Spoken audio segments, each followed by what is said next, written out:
What is going on YouTube and Diablo fans? My name is Andreas, and as always, welcome back to Mana and Motherboards. Today's video is going to be a super exciting one. It's what I love, what all of you seem to love as well, and that is a fat magic finding video. So a couple weeks ago, at the beginning of the ladder season, this was already in week 1, I embarked on a journey and a mission to get Enigma, and part of this mission was finding a place to farm that was efficient, effective and fast and would allow me to get great drops very quickly. So because I didn't have Enigma, I didn't have fantastic mobility, and one place sprang to mind that I thought would be really great to farm, and that was the Travincal and the High Council within the Travincal. So that is those demons that form up the High Council there in the Travincal. And like I mentioned, I didn't have Enigma, I didn't have my Obsession or any of that good gear. I was rocking my early Echoing Strike build, with a Colossus Vulge and an CV and Viper Magi's, and luckily a Shaker and some other stuff like that. And I thought this is just a really great place to just farm quickly, efficiently, and just get going with those good drops. And at the same time, the Travincal and the High Council have a great drop trance for High Runes, which is very valuable early on in the season, as well as charms and all sorts of other good things, a lot of gold and all of that. So we're going to kick off the runs right now, and on run number 1, we ended up getting Black Hades, which is quite a rare armor and quite cool, but doesn't have that many use cases. And very quickly after run number 1, on run number 8, we managed to find a Thunder God's Vigor, which is a fantastic bolt for an Amazon, a Lightning Fury Amazon, as well as anyone wanting to do Ubers because of that light absorb. And then on run 43, we found a shape-shifting Grand Charm Skiller, which is an awesome little find. Then on run number 69, we found an Immortal King's Maul and a Vedunga's Hearty Cord that rolled with 13% damage reduction, which was pretty decent, pretty fair, and yeah, we were just hitting these runs hard. Then on run number 78, we managed to find Alder's Set Helm, which is the best set for the Druid, and a nice little find just to get the runs started here. So then in run number 80, 2 runs after Alders, we found something that was pretty damn good and actually created a lot of value for me very early on, and that was a 20 life with 10 lightning res small charm, and this sold for a couple hundred forum gold, which early on in the season was very good and went towards me buying that bear rune to go alongside that jar I had already found in order to make my Enigma. So I was very happy to find that charm. Then in run number 110, 30 runs after that nice small charm, we managed to find the Ariok's Needle, and luckily it rolled with 4 skills, which was fantastic, and we were very stoked with that find. Then moving on to run number 128, we found a set of Gore Rider boots that rolled nicely on the enhanced defense of 195, and I'm actually still using those Gore Riders to this day right now. Then in run number 157, we thought we'd just add in this little Bone U find, which is kind of a cool find, can be pretty good on some builds, Echoing Strike early on, or even a Merc. And then in run number 166, as you just saw there, we found a Demon Arch, and then very soon after that in run number 169, we found a Burial Shell, which is a great Merc armor. Now, in run number 178, we then found Horizon Set Armor, which is that new Warlock set, the kind of ultimate set for the Warlock if you are looking at playing a set. And then very soon after that, in run number 185, we found a Laying of Hands gloves, and very soon after that, in run number 91, we found a Lem Rune.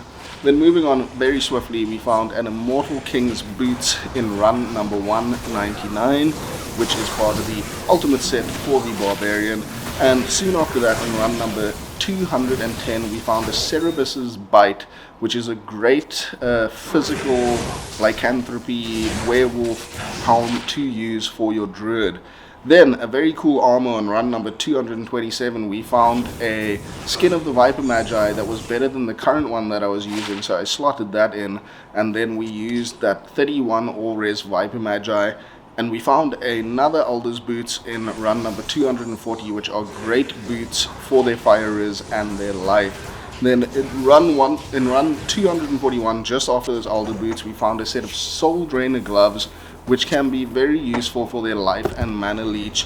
And soon after that, in run number 286, we found a Thunderstroke Matriarchal Javelins, which is a great, sometimes best in slot javelin for the Lightning Jabazon.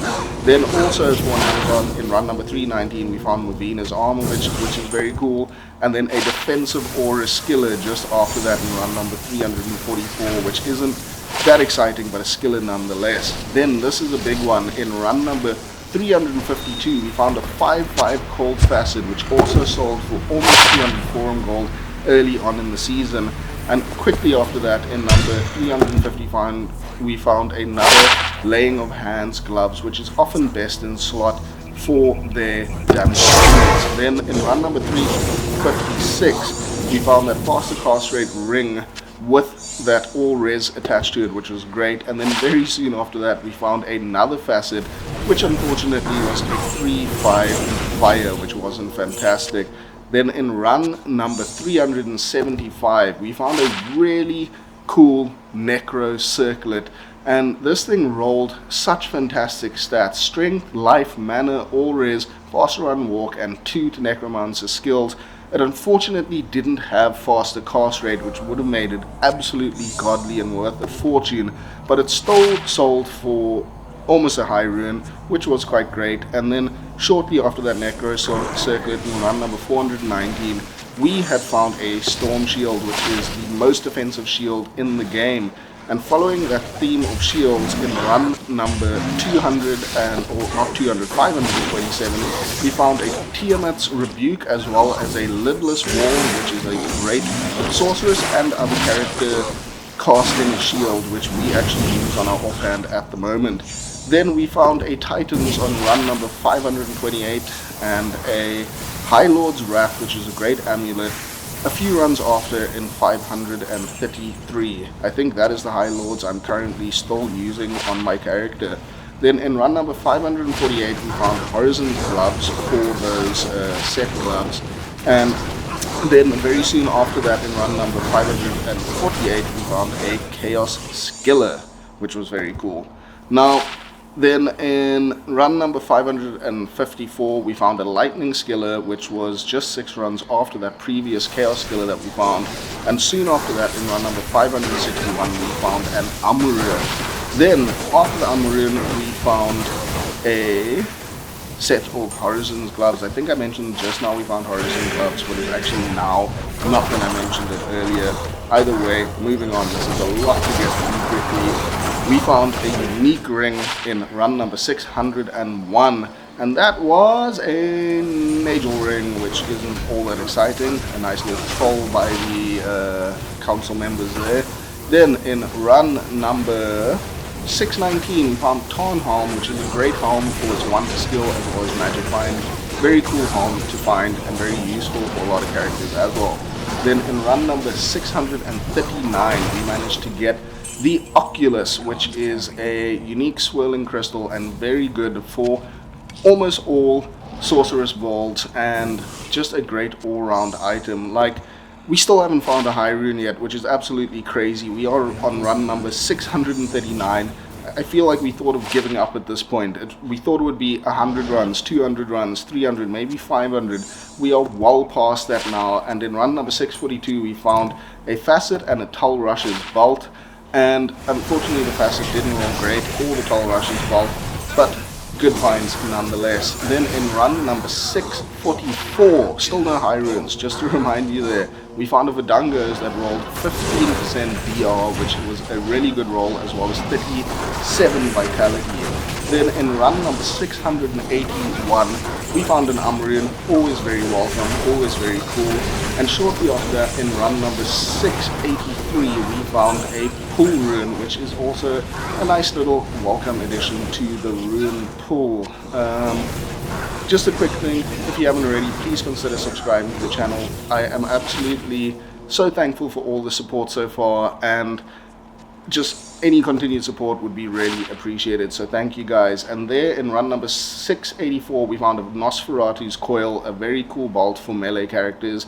And then in run number 698 we found a set of 220 Jav gloves, which was cool. Now in run number 719 we found another set of Gore Riders, our second set from the Trav. Slightly worse roll than the first one, but still Gore Riders nonetheless. And then in run number, what is that now? 769, there's a theme of 69 in all of these runs. We found a Ravenfrost that rolled average. Then in 805 we found that Storm Shield, our second Storm Shield. And always a cool find, being the most powerful defensive shield in the game. Then after that Storm Shield, in run number 815 we found G-Face, Guillaume's Face, however you pronounce that, Guillaume's Face, a great weapon for melee characters and mercs. Then in run number 832 we found a Lem Rune, again a welcome addition to the Rune pool. Now in run number 842 we found a Wallstone Shard, which is always useful. And shortly after that in 845 we got a unique amulet, which of course is a 30 Marus, and nope, that's a Nokazan relic. So unfortunate troll there, but whatever, we are moving on. In 897 we have a Marowalk, a great set of boots for a lot of different characters, especially a Necromancer. And then a unique ring in run number 912, that was a SOJ, the Stone of Jordan. And when I saw that eligible for Chronicle, I got super excited because it could only be a few things, and being a Stone of Jordan was absolutely awesome. So run number 912 was a big one, and that sold for some good foreign gold on JSP.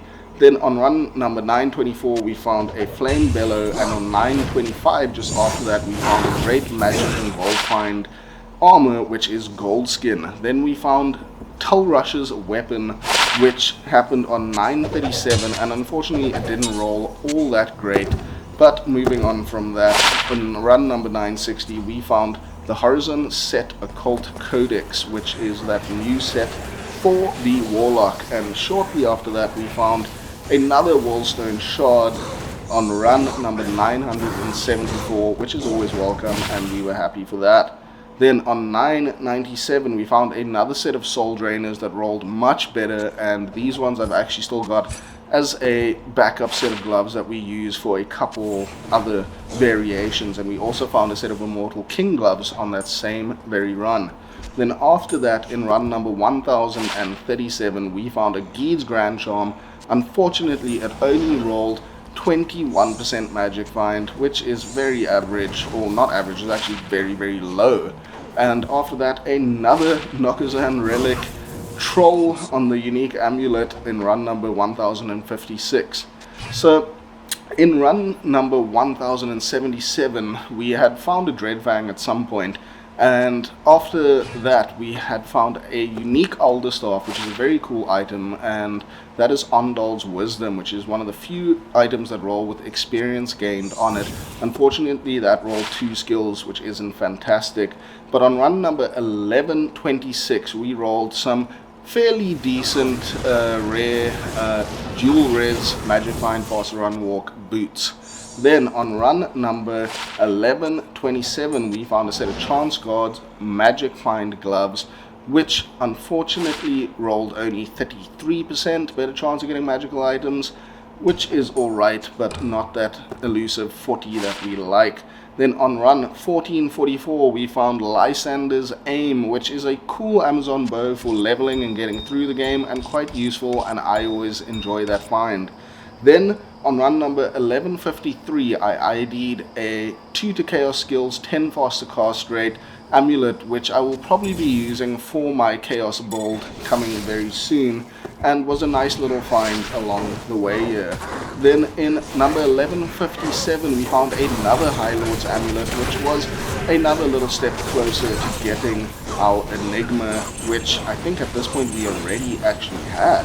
So we hadn't found any High Runes yet, but we did get our Enigma from everything we had been finding in these runs so far. And as you can see, in run 1201 and then 1250 we found an Rune back to back, if you can call it that. So an Rune and then another, and then unfortunately in run 1251 we found another Ariox, but it only rolled 2 skills, which wasn't great. Then in 1258 we found Kira's Guardian, which rolled 65 all res, which is massive all res on a helm and has CBF, which is great for Merc. Then in 1323 we found a Moses Blessed Circle, which is a great defensive shield and has a ton of res and space for perfect gems for more res. We got trolled then in run number 1363 with another Nagel Ring, which didn't roll very well, and that was unfortunate. And then we found another Moses Circle, Blessed Circle, in run number 1370, and yes, we still haven't found a High Rune yet, and we are on run number 1387 now, where we found Trang's rare Cantor trophy, as well as another unique amulet, which unfortunately wasn't a good roll on that amulet, only a cat's eye. But finding that Trang shield for the Grail was very cool. We then found a death mask in number 1389 that we first thought was that new death mask, but it actually turned out to be a Blackthorn's face, but another one for the Grail, so that's not all bad. Then in run number 1431 we got a unique Thresher, which is of course the Reaper's Toll, which is a great Merc item, as well as for a lot of melee builds as well. Then a huge drop in number 1438 we got a unique Occult Tome. Now I've been searching for this item for a long time, for both my Echoing Strike Warlock as well as for my Miasma build as well, and that is the Dul Mephistos. Now this is such a fantastic item with all the stats as seen, and you can add a socket to it to put an Rune or whatever else you would like to, and I am currently using this on my Echoing Strike Warlock, and it is such a beastly item. I love that Dul Mephistos. Then on run number 1439 we found another unique ring, and unfortunately that was a Dwarf Star. And here we have it, guys. I can't even believe I'm saying this, but on run number 1444, so that's 144, there we have it, dudes, a Bear Rune. A Bear Rune dropped. I can't tell you how stoked I was at this point in time. After 1444 runs to find that Bear Rune, I was sick of Travincal runs. I was sick of the High Console. I can't express that enough. I thought it would take 100 runs. I thought it would maybe take 250 runs. I thought at a push 500 runs to find a High Rune. And after 1444 runs, we finally found that Bear Rune. And just what a relief, what a big slap of dopamine to my body. And it was such a feeling. I thought, look, if we find a Vex Rune, we call that as finding a High Rune. If we find a Ohm, something like that, we can end these Travincal runs. I was so excited. I was throwing my Obsession on the floor, my Enigma on the floor, the Bear Run back on the floor, the Bear Rune, sorry. And I was just so stoked to find that Bear Rune. And at that point, I'd already had Obsession. I'd already paid for my Enigma from all the previous runs, all those rings we had found, the charms, everything else we had going on. But regardless of that, to find it and then call an end to this magic finding journey of answering the question, for me personally, how many runs does it take me to find a High Rune? And the answer to that is 1444 Travincal runs to find a High Rune. So that kind of wraps it up. It took a super long time. I mean, I'd watched plenty of videos of other people who had done similar runs, and they were finding Vex Runes within the first 200 runs, and maybe at a push 500 runs. So I guess RNG just was not on my side for these ones, and it was a bit of a slog and a bit of a push. But with that being said, the Travincal does hold a lot of value because all of those items that I found, the Stone of Jordan, those High Lord Rats, the Runes, the facets that I found, it's a great place to find facets. It's a great way to find really cool charms because they have a great chance of dropping charms. Those bolts, the T-gods, the Vedangos, there were just so many great items that I found along the way that even though it took me so long to find a High Rune, it was definitely worth it just for everything else, and I definitely got probably a bear and a half worth of value before I actually found that bear rune on top of all of that. So in those 1440 runs, or 1444 runs, whatever you want to call it, let's just call it 1500 runs, we managed to get a lot of value out of that. So I really hope that you guys enjoyed this video. I hope you enjoyed the style of video. If you do, please let me know down in the comments below. And I am just so stoked with that bear rune drop. It was huge, and it has taken almost 3 weeks of runs. I did other runs in between because I was just going a bit crazy just doing Travincal runs, and it was just a crazy experience. And yeah, almost 3 weeks of running Travincal to find a High Rune was pretty crazy, but that was just my luck, so yours may be different. So please let me know what other kind of content you'd like to see on the channel. I'd really like to hear from you in the comments below. I really appreciate all the support so far. It has been so fantastic, and I hope we can continue to grow and do a little bit more as a community in the coming weeks. And with all of that being said, thank you very much. Please like and subscribe, and we'll catch you again very soon for some more Mana and Motherboards. Cheers!